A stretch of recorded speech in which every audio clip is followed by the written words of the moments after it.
Yay. All right. Well, hello, gorgeous. To all my beautiful listeners, I want you to know that this is such a gift for us all to be here together. I am having this conversation today with truly a soul sister from another mister, a incredibly powerful healer and amazing woman leader, spiritual luminary that I am so excited for you to get to know, Lisa Barnett. Lisa, you were on here a couple years ago, and now Lisa has birthed her third book and ready to birth her fourth book soon. So, Lisa, I'm so psyched to have you and talk about Akashic Records and all things about how to know what our soul, like what we're here to do. I'm just excited to be here with you, my friend.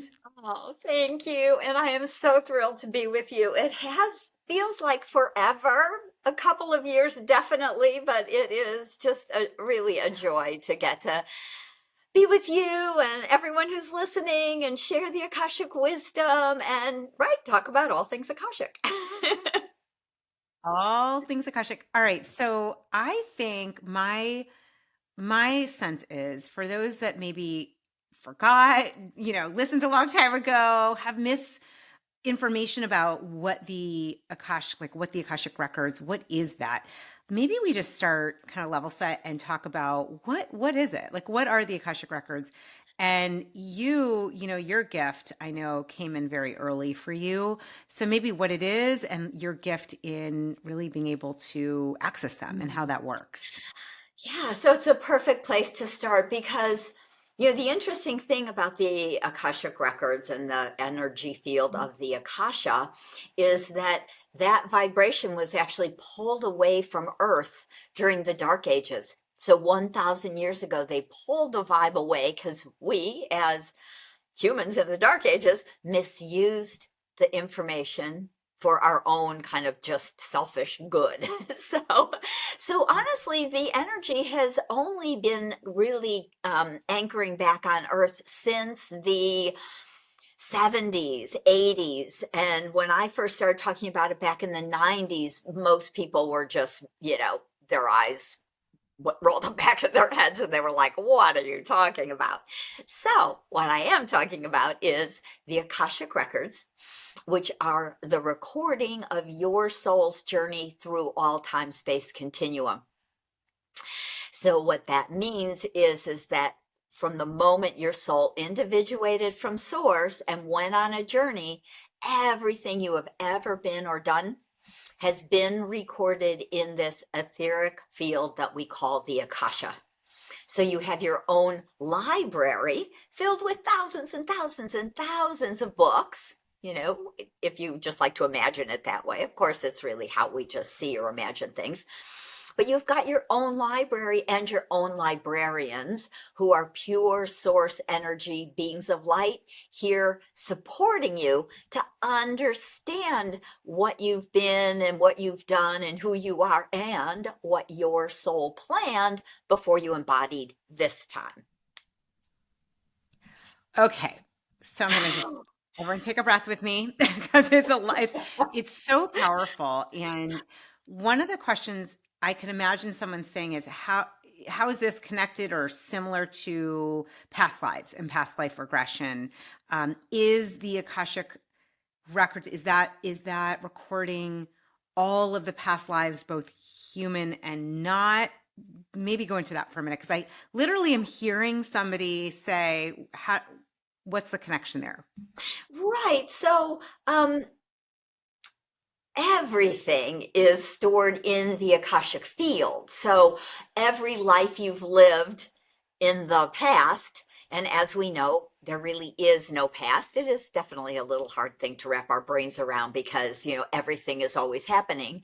So aspects of you in different timelines, you here in this moment, lives you've lived or are still living in other time dimension realms, they're all stored. All that information, all that insight is stored in the Akashic field. So to me, the Akashic records are so much more than who was I in a past life, or did I, have a gift to write a book or be a psychic, or do I have healing gifts and abilities? that is all in your Akashic Records also. But the thing that I found for my clients that is most important is when they come to me and they say, what's my purpose? Yeah. And your purpose is very much built on those other lifetimes, who you've been and what you've done, the gifts and talents that you have honed over many lifetimes, thousands and millions, really, as well as the soul contracts you've written to support other people. And so your soul's plan is much denser and about so much more than just a past life. Yeah. I thank you for also, I think in part of what you said is just this reminder for myself, for all of us, that time is not linear, even though it seems that way, it's not linear at all. And there's a lot more we could say about time, really, all of it possibly happening at once, which is still hard for, I think, for my human brain to get. It's just like, what, huh? Um, I, before we get into, I really want to dive into this idea of your purpose, and it being built from other experiences and lives, and having, our soul having this plan. I really want to dive into that. Before we do that, for those who don't know your story, because I think it's kind of amazing, how did you, like, I'm assuming you didn't like grow up with your family talking about the Akashic records. Like, how did how did you like realize, because I just want to tell everyone, Lisa is one of the world experts. You're one of the world experts in Akashic records, how to read them. You have other books that are incredible that go into this. I remember reading it on the airplane and like taking notes and practicing, and I'm like, this is just amazing. And you have a school, there's so many ways that you're helping humanity to access the records and understand it. But where did it start, Lisa? Like, did you get tapped on the shoulder? Did you like wake Wow. up and just think like, I'm supposed to do this? Like, can you tell us a little bit about your story? I would love to. So, um, of course, life is a process. It truly is a journey. So, my first memory was being around 3 or 4 years old and kind of looking at my hands, thinking, oh my gosh, like I'm trapped back in a body. Like trapped was my was my initial reaction to this thought. And I would tell my mother, I want to go home. I want to go back. I don't really want to be here. And of course, poor mom thought I was a little nuts, but she was so sweet and kind and loving and supportive. And she'd say, but honey, you are home and everything is okay. And it was. But what happened for me was that when I was about 13 years old, one of my two dearest friends, my two soul sisters that I had really come to be with, I was at that point 13. We'd been very close since we were in kindergarten. And so Marcia, my dear friend, went into a coma. And I had just gotten a letter from her saying, oh, I'm at the hospital and this, all adorable little kids, and I can see the lake out of my window. And she just was very upbeat. And I got a call from my other soul sister, Shubi, saying Marcia's in a coma. And it had just sent me into a spiral, but it also sent me into kind of past life memory. So I thought, I'm supposed to heal her. I'm a healer. I should be able to do something. I don't know what to do, right? So, Mm. of course, that kind of woke me up and triggered me to start to study. Also sent me, down a little bit of a trauma spiral. But sadly, Marcia passed the next day. She never awoke from her coma. Mm. And I started studying spirituality when I was about 14 years old. And, this was a long time ago. That was back in the late 60s. And luckily, I was in California, and interesting information like Baba Ram Dass had just written Be Here Now, beautiful spiritual book. So I started studying, and that's really where the process started. So for many of us, we have some kind of childhood trigger or adult trigger that makes us think, ooh, there's more, or maybe I'm more than I think I am. And so that started the road. I actually even studied philosophy at the university. And then my second best friend, soul sister, died in a car accident, which of course sends you down a whole nother, rabbit hole, thinking, what the heck? And why am I here? And why am I doing this? But for me, the gifts of those traumas and all of that emotional pain and sadness was that it kind of pushed me to go deeper, to ask more questions, to look for those bigger answers. And so in that lifelong process, by the time I was in my mid 30s, I was studying energy healing, and I studied with a amazing healer for 6, 8 years, and then I finally started my own little healing center and started working as more of a an intuitive healer. And that's when the Mm. record keepers really dropped in. So it was really a path for me. And when the record keepers kind of tapped me on the shoulder and were like, hey, like, who are you? It's like, you can hear us. And really, to me, the cool thing was I said to them, like, why can I hear you? Why do you want me to start a school? Why me? Because at that point I had like 3 babies. I had 3 toddlers. And I thought, you've got the wrong woman here. And they were like, but you were one of us. You can hear us. You know this work. You are holding this energy. And we need to have people like you anchor it back on the planet, because that's when they told me they had pulled it away during the Dark Ages. So that became my process in the 90s and on, to help anchor this energy and this vibration and this wisdom by starting an Akashic Record school. And of course, doing Akashic readings and healing sessions for clients, and getting out there and talking on a million, telesummits and podcasts and sharing the wisdom. And what that does is, energetically, it's been anchoring it back to earth, so it becomes more accessible for everyone. Mm.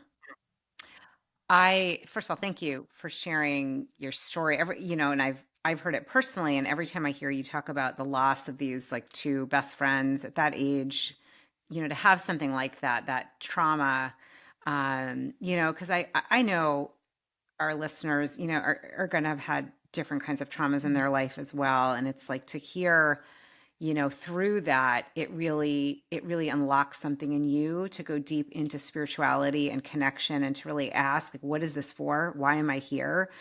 And it's just, you can hear the blossoming of who you are and who you've become out of that pain, out of that trauma, and just really acknowledge you, and choosing to to really look at, okay, how can I make a difference here? How can I heal and add more light? And that's one thing for those who, if you haven't met Lisa in person, Lisa, you like literally ooze this light. When we met years ago, well, gosh, 5 years ago, I don't know, feels like I've known you forever, through a beautiful community of other entrepreneurs that are spiritually grounded. And I remember, I was like, wow, you are living this anchor, what you're anchoring to the earth, you are like living it, you're breathing it.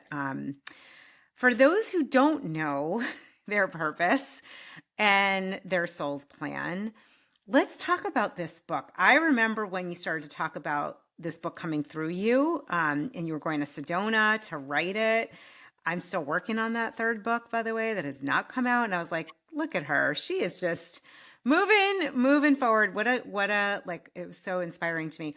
Let's talk about the impetus for this book. Like what really was behind wanting to write this book. And then we'll get into like, actually, how do you find this plan for your soul? Yeah. So for me, it's actually very interesting, because I have written a soul contract with the Akashic Records to help bring this information and wisdom forward.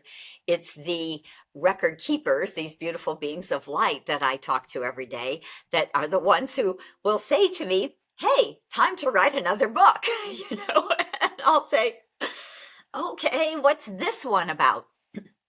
So it's much less me deciding anything, and it's much more them saying it's time for this information. So they actually gave me the title, and now this is over 2+ years ago I started it. So this was a slower book.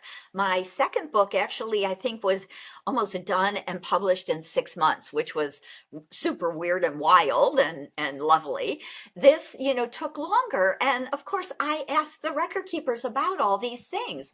Again, great gift of having access into the Akashic Records, which is something I teach people to do, is because you can ask these kinds of questions of your record keepers all the time.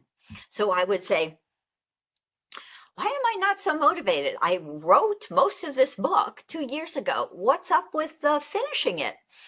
And they said, well, things are moving a little slower than we thought. Nothing is written in stone.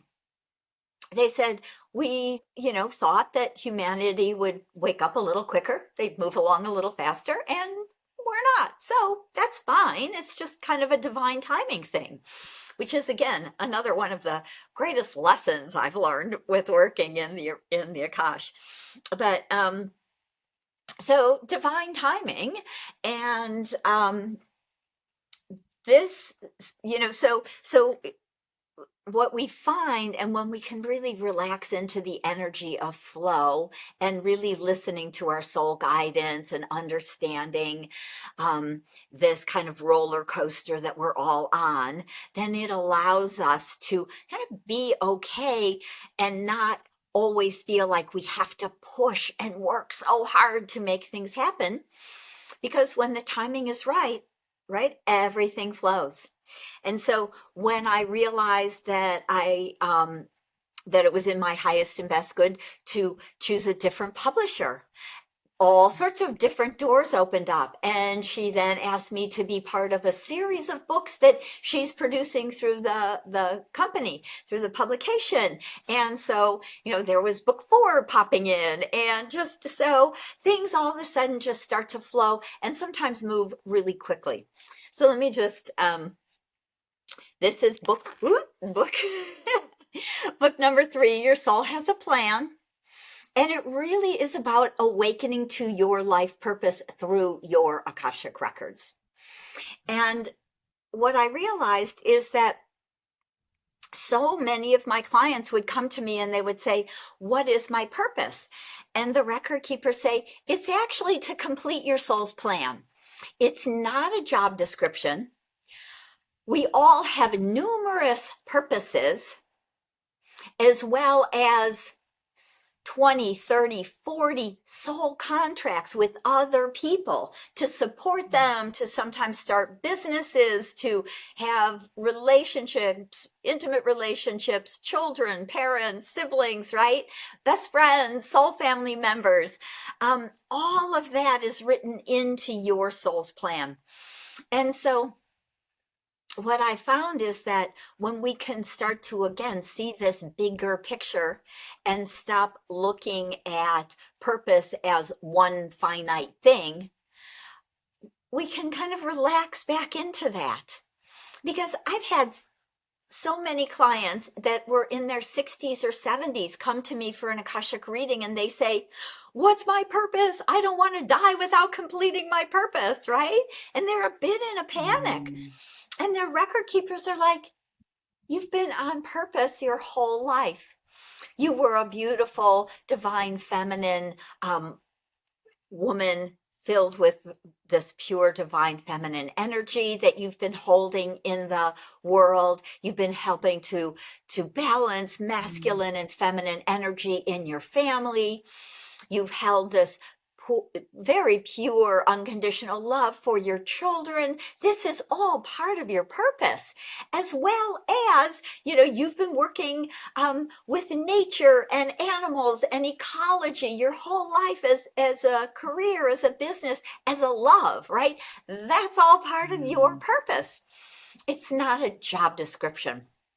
And so it's so beautiful when these people feel like they can be, oh, I can relax. I'm doing it.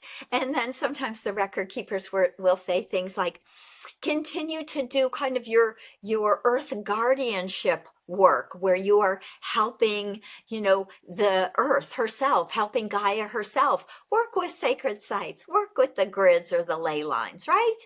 have fun doing it. Have fun going to the beach and putting your feet in the water and activating the beautiful ley lines and grids that are running beneath you. So it doesn't have to be a ton of hard work. It is really about bringing our joy and our gifts out into the world in many different ways. I'm vibing with this so much, and I know this is going to impact so many listeners, so many people tuning in right now, because one of the things that I'm really hearing from you through you with the record keepers coming through you is ease up. Like you haven't missed it. In fact, the thought as you were speaking, I'm like, it's actually a way of being, is what I'm hearing. It's, are you bringing in joy, presence, unconditional love? Are you bringing in kindness? Like that alone in itself is enough. It doesn't always have to be, and I think for many, and I know many listening here are driven, ambitious, want to make a difference. And that's great. Yet what I'm hearing you say, Lisa, and it's something, it's funny, I've just been really sitting with this myself, is the idea of it doesn't mean we always have to be so productive or have to have this figured out, plan. It could be, like you said, enjoy your time here, enjoy your feet in the sand, enjoy if you had children or nieces and nephews or fur babies or whatever, whoever you're volunteering, like enjoy that you're connecting. That is also adding to healing and the upliftment of the planet. And so this is it almost gives this permission, I think, Lisa, to just to feel more calm and realize, does not have to be, doesn't have to be hard. It doesn't have to be something you got to like figure out. It actually could be who you already are naturally being. Yeah. Absolutely, absolutely. And part of this, being in our heart and being that love and taking time for ourselves, right? Self-love, self-care, that's all a part of it. Because one of the things that happened on our planet quite a few thousand years ago was that we went from a very beautiful, divine, feminine energy to a very strong masculine energy that was very much about doing. And so what's happened since the industrial age, right? This last 100 years, when women step into work, they often step into a masculine energy model of being, Mm. right? I remember back when I was in advertising 30 whatever years ago, it was a big deal. I was pushing and pushing and doing and going, and it was all about meeting and matching all the men that I worked with, because there weren't that many women in my small advertising company that I was, and I was a production director, so I was producing. I had to produce a lot of stuff, right? And it was exhausting, and eventually it made me sick. Right? I ended up with real Mm. chronic fatigue, which again was one of those crazy blessings where I got to go, what is up? And it kind of, again, woke me back up to the fact that I was a little off task and off purpose, not only energetically by running a very masculine, heavy energy that was not suited for me and my body, and being feminine, being a woman in a woman's body. But it also was a little off path because I had fallen from away from more the healing work and the all of the wisdom that I already had when I decided to go into like the corporate world and make money, right? So even that kind of thinking as I was in my 20s and 30s was about producing and making money and, getting out there. So it really offered me the chance to kind of sit back and think, oh, I'm really out of alignment. What did I come to do? And really coming back to the realization, I came to be a healer, right? Really an energetic healer. And I realized in that process that I also came to share this Akashic wisdom with humanity. But the Mm. point that I always find really important to make is that no matter what we look like at any point in our lives, it's been a path, right? It's been its own little roller coaster. From being awake at 3 to going back to sleep after my second best friend died and being so angry that I just, kind of went off just to make money and forget whatever it was I came to do as a soul, right? So it's been an interesting ride. And Mm, when I asked the record keepers, like, oh my gosh, did I totally give up? I mean, here I was so awake as a teenager. And then I went to sleep again. And then I had to come back and start over again. Did I mm, totally blow it? Was I supposed to be a spiritual leader at 20?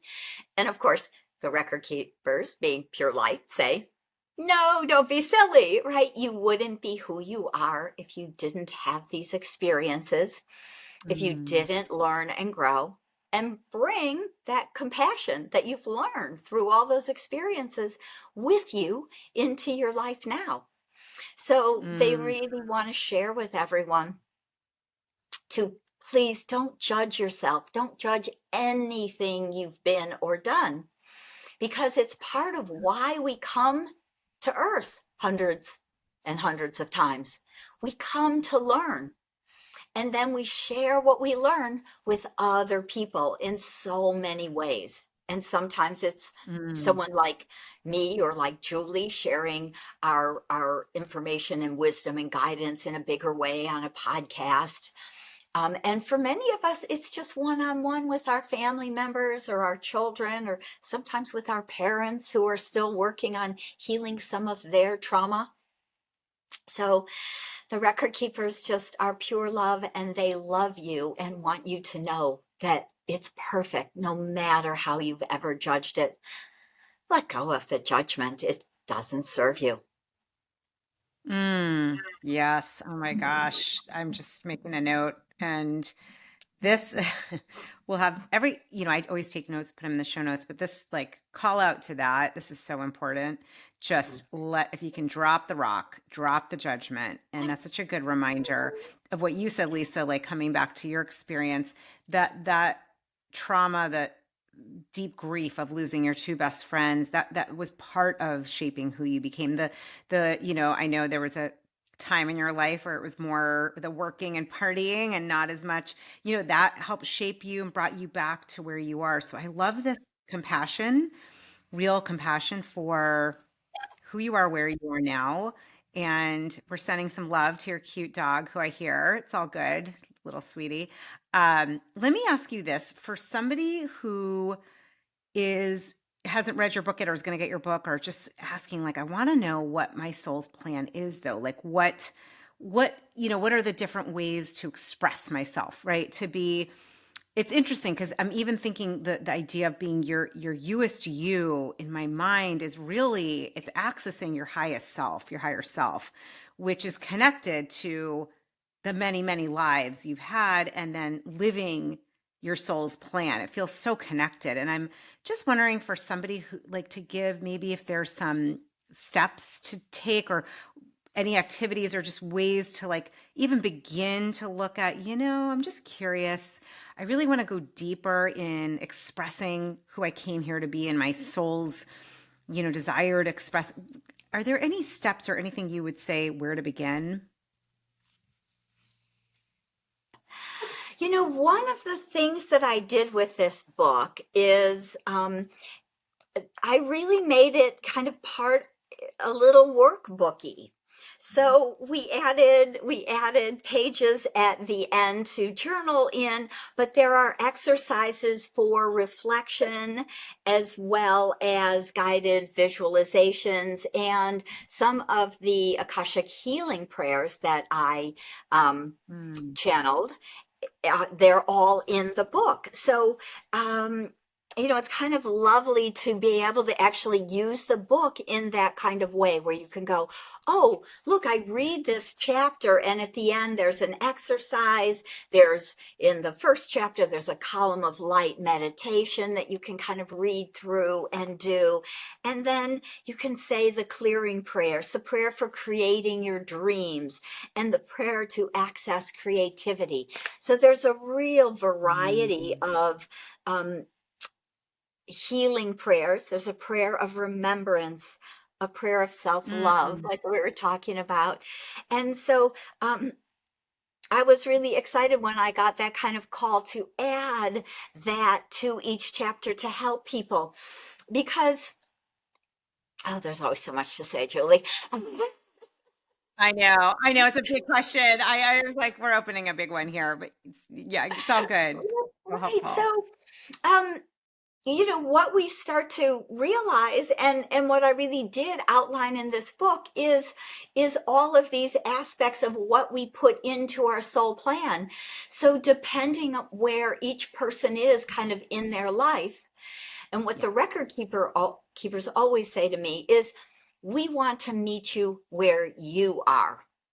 So Mm. if you are having challenges, say in a relationship, let's talk about relationship, right?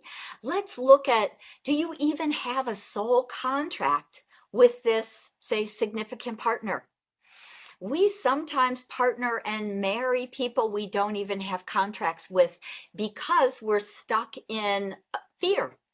We're like, and I actually, I've learned all this stuff because let me just say, I've pretty well done it all.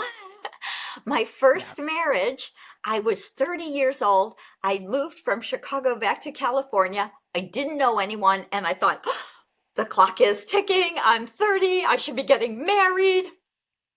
I literally panicked. This lovely gentleman showed up, 14 years older than me. And he said, marry me. And I was like, okay. I was, Oh, I didn't it know was a that. short-lived marriage, but Yeah. it was I a didn't know that great story. Yeah. I didn't know that, Lisa. great Yeah. lesson. And what it taught me was, don't jump in blindly. But honestly, there was a contract in there because what I learned from that marriage was, one, forget the silly clocks, right? Whatever those collective group beliefs are that I'm of a Mm. certain age, I better get married. Um, so kind of letting that go, like we talked about in the beginning, be more in flow. But Mm. what I also realized was that he had alcoholic tendencies. And I realized that I could not heal him, that I could not save him. That was his job. And we may have a soul contract with someone who, say, is an alcoholic, and we've come to help them and support them awakening, but they have to do their side of the work. We can only do our side. And if that works together, perfect, beautiful. If it doesn't, if they go off and they're like, I'm fine, I'm good, I can drink, it's okay, then we get to go, I can't save you. It's not my job to heal you.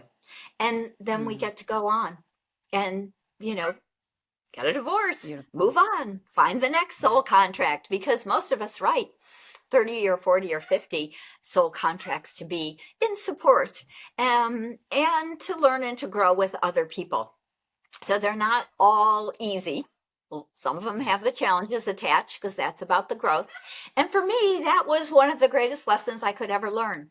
I can't save someone, Mm. Yeah. right? Many of us healers believe that it's our job to heal humanity, to save the world. Mm. And it isn't. It's Yeah. your job to heal yourself and save yourself and to do the best you can with your contracts consciously. Be the energy, Yeah. be the light, be the support that's appropriate for us to be. But we can't just bulldoze our way in and save everyone. It's their job to learn their lesson and to get their soul growth and lessons from it. Mm. Super poignant.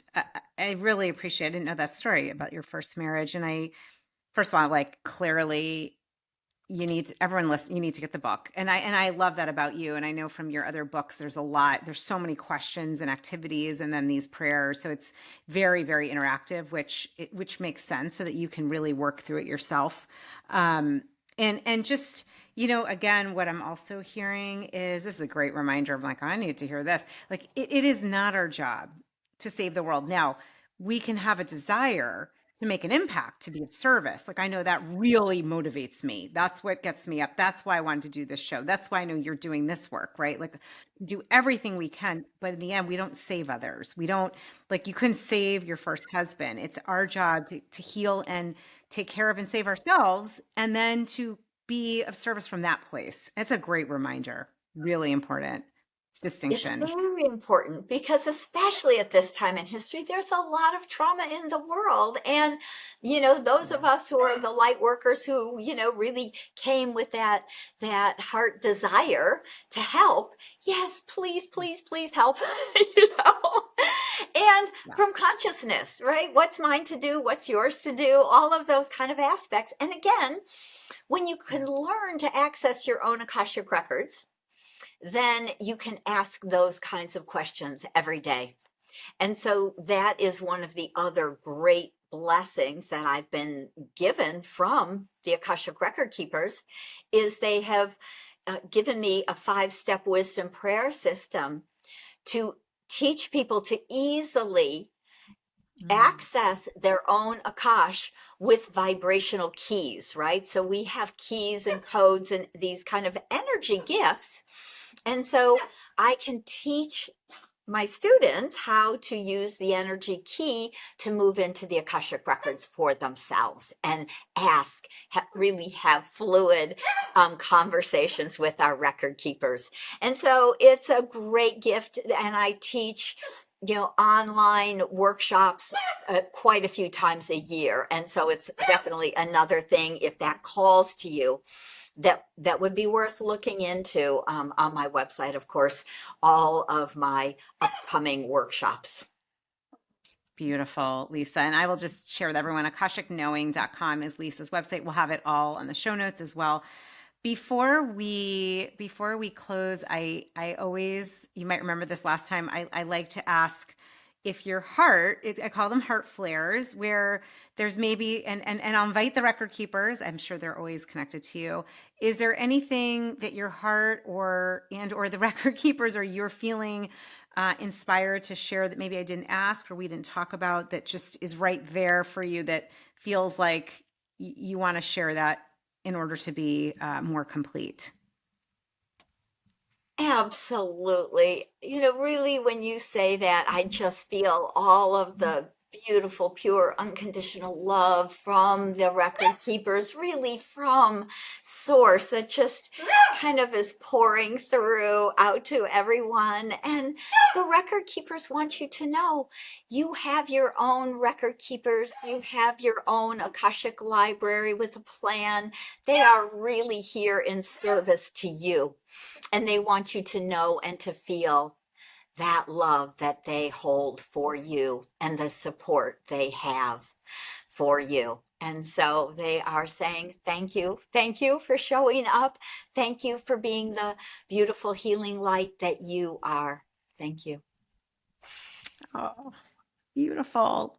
Makes me want to cry. Thank you, Lisa, for your gorgeous light and just who you are and have chosen to be, and the work you're doing in the world, and really for teaching, I know, thousands of people around the globe how to access their Akashic records, and still doing that for people as well, and really like anchoring this work into the world.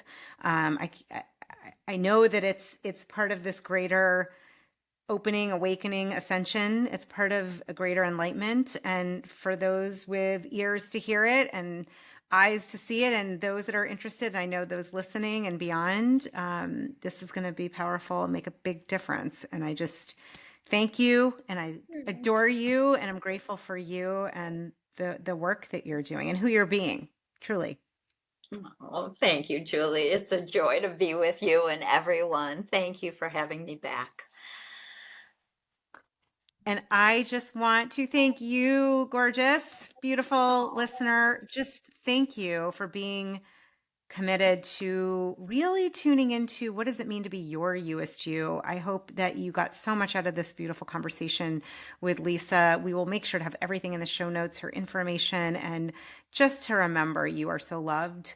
You are always where you're meant to be. Divine timing is a real thing, and your soul not only has a plan, as Lisa said, you can be rest assured that you are, especially listening in right now, you're right on time. You're in it. So namaste, love and light to everyone, and of course to you, Lisa.